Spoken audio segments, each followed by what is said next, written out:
سلامونه نیکې هیلې احترامات د مظلوم غږ بنسټ مسؤله یم.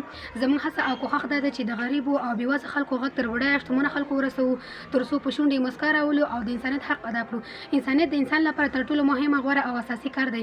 الله تعالی په اسلام کې د انسان لپاره د عزت یو لوړ مقام ورکړی دی چې تر ټولو مهم او بهترین چې دی انسانیت پرست انسان ته.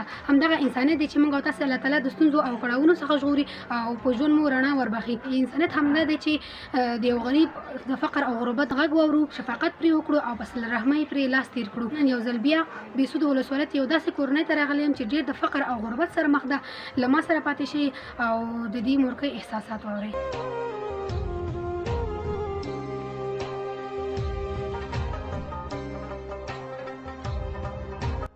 السلام علیکم مورجان.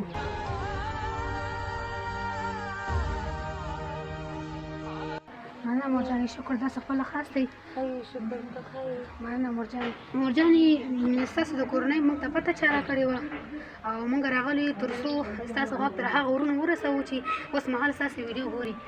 نو ستاسو خپلې ستونزې له هغه ورونو ته ووایاست. مونږ حال خو دغه دی زوی چې دا مشر زوی مې و هغه خو شهید شو، 3 کاله م لیدلی نو هغه شهید شو. لیدلی خو څه کې چې هغه شهید شو مړی یې راته راوړل. خاوند مې دا 10 کاله چې مریض دی، شکر دی، کور کې پروت دی، هېڅ شی هم نور نه لرو. دا واړه واړه مې ماشومان دي، دا 6 لورګانې مې دي، دغه دا دې نه واړه بل دی، هغې نه واړه بل دی.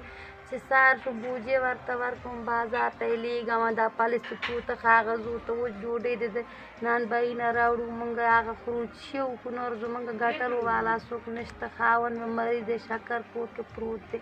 د کور سرپرست دی هماغه مشر زوی و چې شهید شو. هماغه مشر زوی و چې هغه شهید شو. خاوند مې شکر دی، د واکسین وس نه لرو چې واکسین ورته واخلو. دا لږ ښه شي، سترګې کې رڼایي راشي. دا یخني دی، نه کمپله لرو نه بسترې. یو څو دانې م کمپلې وې، دې قیمتایي کې ما هغه خرڅې کړلې، هغه هم په نسه مو خوړل. دا وچو ډوډۍ م چې اخلو خو په پیسو اخلو که نه، چې شي وکړو د نانبایي نه 1 من ډوډۍ وچ راوړو، هغه یې خورو. نور څه شی نشته، هېڅ شی د خوراک د څه شی نه و. دا ماشومان مې د خلک مدرسې کې اچوي، مکتبو کې اچوي، چې دا غټ غټ جینې کې اندي، دا پلستکو ته لېږم، بورېګانې ورکوم، ساره اذانو سره یې جي کوم، یم لاړ شئ چې راوړئ وچ ډوډۍ راوړي. کله هغه وچ ډوډۍ هم نه نهاره څوملو. مونږ څه شی وکړو، وس نه لرو، د اوړه وس نه لرو، د کمپلې د کالو د جامپرو هېڅ شی وس نه لرو، چې څه وکړو. ښه مورجانې، هغه ورونه چې اوس مهال تاسو ویډیو ګورئ ترې څه غوښتنه لرئ؟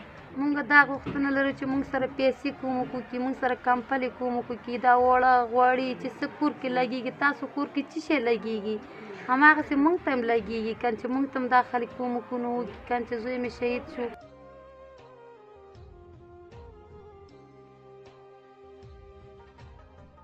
زوی مې هغه شهید شو. خاوند مې کور کې مریض پروت دی، شکر دی، هېڅ شي هم کور کې مونږ نه لرو.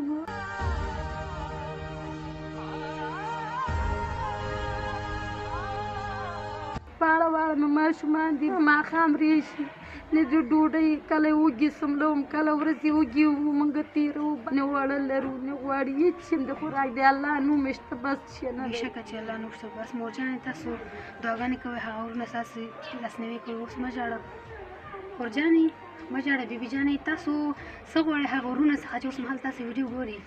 مونږ سهار چې شي اذانو سره خلک ځي مکتب ته سبق ته ځي. مونږ چې شي اذانو سره مور مې راته بوجۍ راکوي، مونږ ځو وچې ډوډۍ لاړې نه راټولو، پلاستیکونه راټولو. مونږ سره غواړو چې مونږ سره کومک وکړي. بیبي جانې مه ژاړه. هرانو هېوادوالو، تاسې د دې مورکۍ غږ واورئ چې ډېر د ستونزو او مشکلاتو سره مخ ده. نو هغه ورونه چې اوس مهال دغه مورکۍ ویډیو ګوري، نو د هغه څخه ډېر زیاته هیله کوم چې الله تعالی فرمایي هغه کورنۍ چې ګټه نه لري او هغه سره زما بنده د 1 روپۍ صدقه ورسره کومک وکړو، نو زه د هغه په برخه کې د 100 روپۍ صدقه ورسره کومک وکړم. نو راځئ د دغه مورکۍ او د دغه ګلالۍ ماشومې د سترګو څخه اوښکې وچې کړئ. داسې میندې باید خپل دغه ماشومان مکتب ته ولېږي په داسې عمر کې، او درس ورباندې وایي، سبق ورباندې وایي.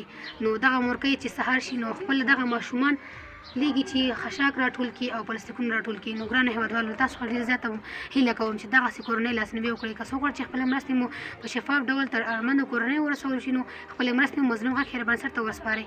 د مرستې لپاره زما د واتساپ شمېره ده 080 شپږ شپېته 942. نور مو وخت نه نیسم. الله مو مل، خدای په امان. هر چیرې چې اوسئ خوشحاله او آباد اوسئ.